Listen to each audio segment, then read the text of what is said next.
C'est l'hiver, 40 degrés. Michel a chaud. J'ai chaud. Ça attriste Michel. Cela m'attriste. Mais Michel, pourquoi fait-il si chaud? Pauvre petit Michel.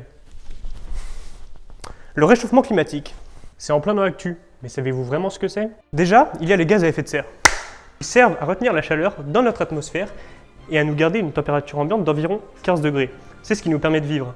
Mais ça, c'est anecdotique. Depuis 150 ans maintenant, les gaz à effet de serre ont été multipliés par 100. Beaucoup trop. Donc forcément, la température augmente. Il y a des règlements climatiques.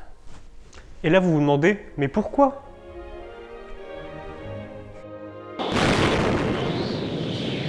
Oh mon Dieu! Mais c'est la faute à nous!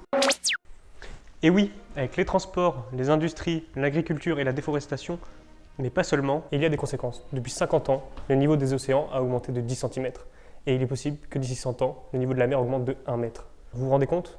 New York pourrait être inhabitable à partir de 2085. Les catastrophes naturelles vont être décuplées avec l'augmentation de la chaleur terrestre de 4 degrés.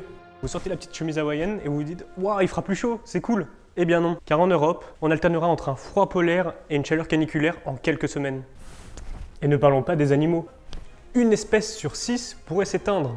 Une grande partie de la flore va disparaître, comme par exemple la forêt amazonienne ou la grande barrière de corail. Si la planète subit tout ça, c'est de notre faute. Alors agissons. Et oui, déjà, il faut s'informer pour mieux agir. Utilisons un moteur de recherche responsable. Limitons la surconsommation et trions nos déchets qui mettent des dizaines, voire des centaines d'années à se dégrader dans la nature. Mangeons dans le respect de la biodiversité. Je mange bio.